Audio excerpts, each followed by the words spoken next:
Investigasi mendalam dilakukan pasca jatuhnya korban tewas dalam pemusnahan amunisi tidak layak atau kadaluarsa di Garut, Jawa Barat. Ada 4 prajurit TNI dan juga 9 warga sipil yang menjadi korban.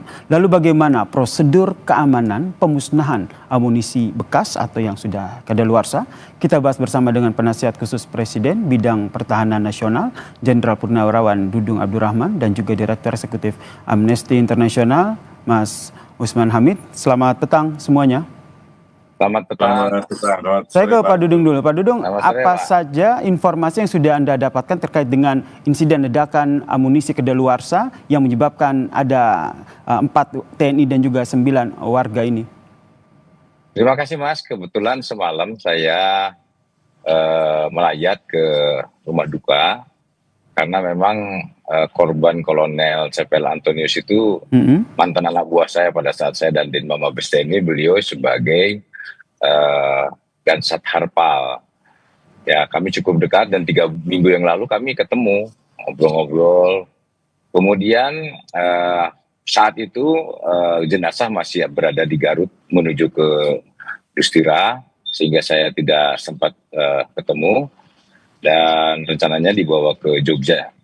Dan saya dapat informasi dari beberapa rekan-rekannya yang satu kop dari peralatan bahwa pada saat pelaksanaan pemusnahan lubang 1 dan lubang 2 ini berhasil, yaitu beberapa amunisi yang sudah afkir. Kemudian di lubang berikutnya, lubang ketiga itu sebetulnya dalam rangka pemusnahan detonator. Jadi detonator dimasukkan di dalam drum, ada 2 drum, kemudian lubang itu sudah digali, dan rencananya itu tadinya biasanya itu akan menggunakan air laut, karena itu prosesnya biasanya lebih cepat. Namun tiba-tiba pada saat dimasukkan ke dalam lubang terjadi ledakan. Jadi ledakan itu bukan dari munisi, justru dari detonator, itu yang saya tahu. Dan informasi ini saya klarifikasi juga dengan Dandim setempat, Dandim Garut, rupanya emang demikian terjadi adanya. Berarti ada lubang begitu ya yang dibuat untuk memusnahkan amunisi tersebut. Nah, terkait dengan lubang tersebut, apakah Anda juga sudah melihat dan juga mendapatkan informasi termasuk foto yang juga beredar terkait dengan ada lubang yang dibuat untuk memusnahkan amunisi ini, Pak Dudung?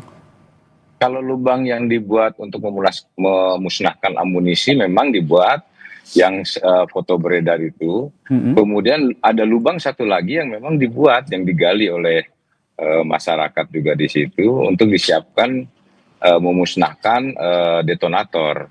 Jadi demikian, Pak. Baik, kami coba tampilkan visual lubang yang dibuat untuk pemusnahan amunisi, bisa kita katakan sumur. Pak Dudung bisa melihat visual ini? Apakah betul bisa. Lubang yang tadi dimaksudkan oleh Pak Dudung ini adalah lubang ini? Kan ada 3 lubang. Jadi lubang ini lubang 1 dan lubang 2. Ini kan amunisi yang diafkir. Tapi yang khusus detonator itu lain lagi. Detonator kan sebetulnya peledak yang apabila diaktifkan itu harus melalui proses pengaktifan melalui aki ya, atau baterai. Nah, saya juga heran kok bisa detonator meledak tanpa alat pemicu, ya, tanpa alat pemacunya. Karena kalau detonator itu diledakkan, biasanya menggunakan TNT, diledakkan itu harus ada alat pemicunya. Nah, ini tanpa alat pemicu, saya tidak tahu persis apakah faktor panas atau dan sebagainya, tapi kok bisa meledak di drum itu. Baik, ini saya dengar tim investigasi sudah turun di lapangan. Betul. Kepastiannya nanti kita dengar saja. Baik Pak Dudung, saya konfirmasi lagi, berarti visual lubang ini adalah salah satu lubang yang memang digunakan ataupun dibuat untuk pemusnahan begitu ya. Kalau di visual ini kan kalau kita lihat Pak Dudung, ini kan mereka memindahkan amunisi-amunisi ini kan dengan tangan langsung begitu. Ini memang seperti itu prosedurnya? Ya memang kan ini amunisi afkiran ini kan sebetulnya sudah tidak aktif, tidak layak ya, sehingga ini tidak bisa digunakan secara aktif. Oleh karenanya mereka pun sudah terbiasa melakukan seperti ini dan ini nantinya akan dimusnahkan. Oleh karenanya hal-hal seperti ini sudah terbiasa bagi mereka lakukan karena saya yakin sumbu peledaknya juga sudah dinonaktifkan oleh mereka. Namun ini harus dimusnahkan karena digunakan pun sudah tidak mungkin. Oleh karenanya jalan satu-satunya harus dimusnahkan dengan cara seperti itu. Baik, saya ke Mas Usman Hamid. Mas Usman Hamid, yang jadi sorotan adalah terkait dengan keterlibatan warga sipil begitu. Apa yang Anda lihat dari keterlibatan warga sipil dalam pemusnahan amunisi yang akhirnya mereka pun jadi korban tewas? Ya, pertama saya ingin berbelasungkawa untuk seluruh keluarga korban yang kehilangan anggota keluarga tercintanya di dalam insiden peledakan amunisi di dalam kasus Cilong atau Garut, dan saya kira ini harus diusut dengan cara yang lebih kredibel, melibatkan unsur di luar TNI juga. Bagaimanapun juga semua keluarga korban dan juga masyarakat ingin tahu apa yang sesungguhnya terjadi.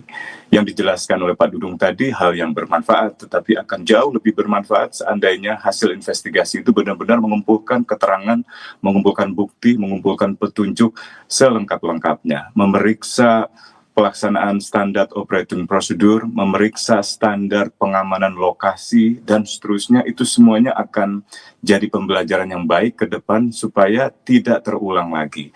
Mengenai pelibatan warga sipil, ini juga harus diperiksa. Mengapa warga sipil atau warga biasa misalnya juga ikut dilibatkan di dalam katakanlah pemusnahan amunisi, pemusnahan detonator atau pemusnahan bahan-bahan yang dianggap sudah afkir gitu.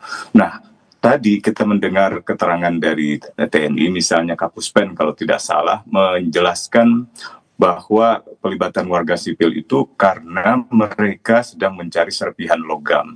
Nah, pernyataan seperti ini sebenarnya pernyataan yang terlalu tergesa-gesa, terlalu terburu-buru, sehingga ada kesan menyalahkan warga biasa yang masuk ke wilayah pemusnahan untuk mencari katakanlah serpihan logam yang bisa diperjualbelikan. Nah, di sisi lain, keterangan semacam itu justru memperlihatkan TNI tidak profesional, memperlihatkan bahwa proses pengamanan area, proses pengamanan pemusnahan bahan peledak, pemusnahan bahan amunisi maupun detonator dan lain-lainnya itu tidak dilaksanakan dengan cara-cara yang benar gitu. Dengan kata lain, tadi Bung Anton Aliabas di awal sudah menjelaskan harus ada jarak yang jelas. Nah, di dalam hukum-hukum humaniter itu disebut sebagai jarak humaniter. Jadi keberadaan pasukan perang saja itu harus punya jarak yang jelas dengan komunitas penduduk warga sipil gitu. Apalagi dalam kasus ini menyangkut bahan-bahan amunisi atau bahan-bahan peledak yang berisiko tinggi. Tentu kita mengerti bahwa bahan-bahan itu adalah bahan-bahan amunisi yang sudah kadaluarsa. Tetapi pengalaman telah menunjukkan, sejarah juga telah menunjukkan dari Perang Dunia Pertama, Perang Dunia Kedua, bahkan ranjau-ranjau yang dipandang sudah daluarsa saja itu masih membuka kemungkinan adanya ledakan. Jadi, berarti menurut Anda, Mas Usman, adanya keberadaan warga ini menunjukkan ketidakprofesionalan TNI dalam menerapkan prosedur pemusnahan amunisi. Ini yang ingin saya tanyakan kepada Dudung. Baik, begini Mas, memang saya dapat informasi pun, inilah kebiasaan-kebiasaan yang sering dilakukan, dan menurut saya ini perlu kita evaluasi.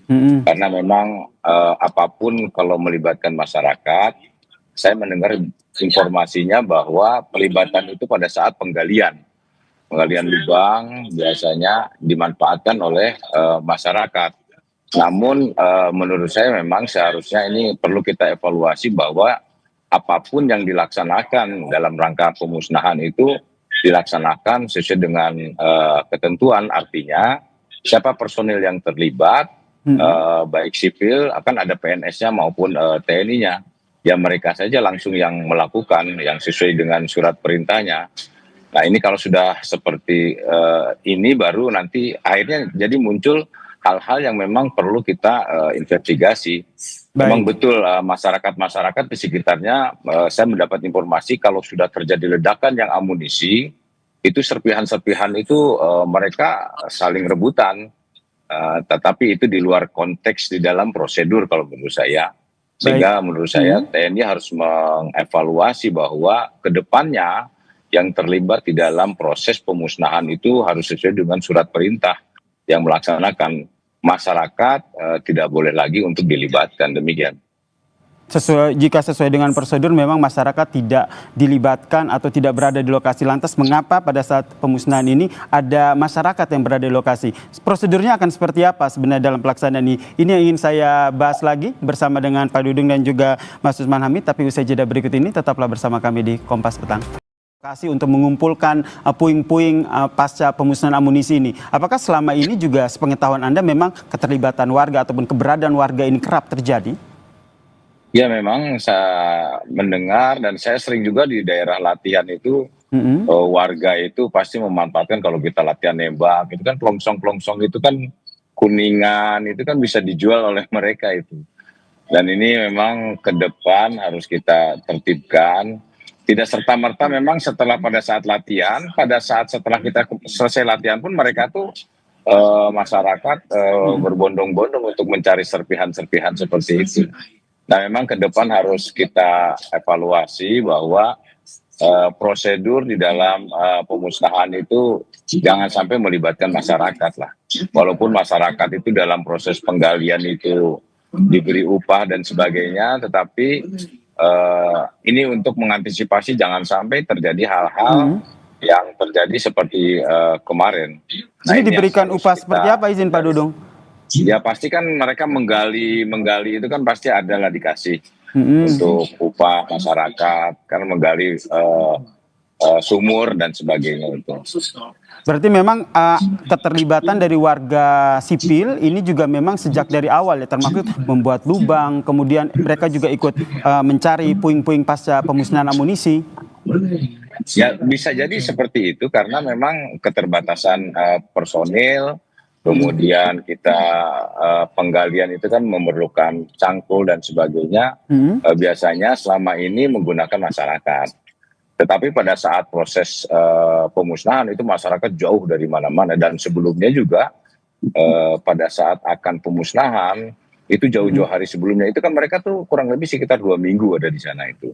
Nah kemudian ada himbauan biasanya pada saat kita latihan apalagi ini pemusnahan.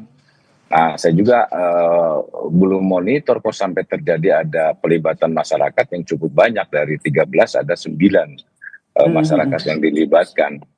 Mas Usman melihatnya seperti apa? Nampaknya pelibatan ataupun keberadaan warga sipil ini memang sudah kerap terjadi pada saat pemusnahan amunisi. Apakah Anda melihat di sini ada kelalaian ataupun pembiaran terkait dengan pelaksanaan prosedur pemusnahan amunisi? Ya, yang pasti itu kecerobohan, itu memandang remeh proses pemusnahan amunisi. Amunisi itu bukan barang biasa, bukan logam biasa. Ya, memerlukan penanganan yang hati-hati dan harus dibekali dengan keahlian. Tidak mungkin misalnya seseorang yang tidak punya pengetahuan sama sekali tentang bahan amunisi, lalu menangani proses pemusnahannya, itu sangat berbahaya. Bukan hanya masyarakat sipil atau masyarakat biasa, tapi juga anggota TNI. Tidak semua anggota TNI kan dibekali pengetahuan dan keahlian untuk menangani amunisi. Karena itu saya kira ini harus diusut sampai tuntas gitu. Dan unsur investigasi ini harus melibatkan bukan hanya unsur di dalam TNI, tetapi juga unsur di luar TNI. Komisi 1, Komisi Bidang Pertahanan juga harus mengambil peran yang optimal untuk memastikan bahwa seluruh fakta yang terjadi di balik peristiwa ini bisa diketahui, sehingga keluarga korban juga memiliki hak untuk mengetahui apa yang sebenarnya terjadi. Komnas HAM saya kira ini juga penting untuk dilibatkan, karena bagaimanapun juga ada kewajiban negara untuk memastikan hak hidup dari manusia itu terlindungi, baik anggota TNI maupun warga biasa yang dalam hal ini juga menjadi korban. Bahkan kepolisian sebenarnya wajib untuk ikut serta di dalam melakukan proses penyelidikan terhadap perkara ini. Karena kejadian itu ada di wilayah kepentingan umum, terutama di wilayah BKSDA. Tadi Pak Dudung sudah jelaskan itu, dan itu artinya bukan di wilayah lingkungan internal militer. Dan ini ke depan dalam kebijakan pertahanan, kebijakan militer juga harus diperhatikan agar ada tempat-tempat yang memang disediakan oleh negara untuk perlengkapan dan segala alat utama sistem persenjataan, termasuk proses pemusnahan.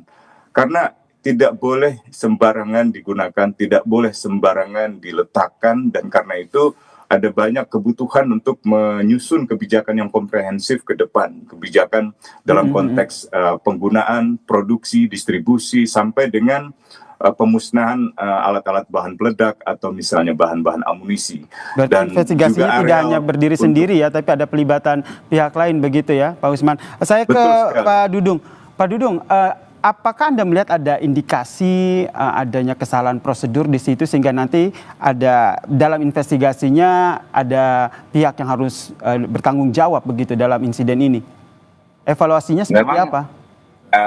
Nanti akan dijawab Mas pada saat hasil investigasi. Karena memang saat ini kita belum tahu persis bagaimana kejadiannya.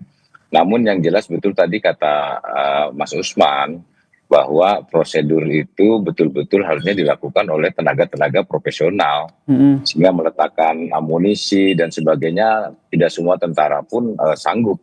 Itu hanya kecabangan CPL atau Perlengkapan Militer. Dan itu yang terjadi itu justru di luar dugaan itu karena apa nih Mas? Saya juga heran. Ini detonator yang kalau misalnya terjadi ledakan itu pasti harus ada alat pemicu. Itu detonator, itu sistemnya yang terjadi. Tapi kenyataannya justru detonator itu dimasukin drum, kemudian akan dipindahkan. Makanya kemungkinan besar menurut saya pihak TNI yang ada di situ juga sudah memperkirakan keterlibatan masyarakat itu hal-hal yang tidak mungkin terjadi. Karena kalau yang di lubang tadi yang visual tadi itu kan tidak ada masyarakat, itu anggota TNI betul yang betul-betul. Baik, sehingga kita tinggal menanti ya seperti apa investigasi yang dilakukan. Terkait dengan investigasi ini, terakhir Pak Usman singkat saja, Anda tadi mendorong investigasi menyeluruh. Ada pihak lain yang terlibat, siapa saja pihak-pihak ini? Yang pertama adalah Komnas HAM, yang kedua adalah kepolisian, dan yang ketiga saya kira Komisi 1 DPR RI juga harus membentuk tim pencari fakta untuk memanggil semuanya dan meminta keterangan semua pihak sehingga diperoleh fakta-fakta yang lengkap, baik itu dari kepolisian, dari TNI, dari Komisi Nasional Hak Asasi Manusia, dan juga dari Komisi 1 sendiri, sehingga bisa dirumuskan ke depan kebijakan perbaikannya dan tidak lagi terulang kembali di masa-masa yang akan datang.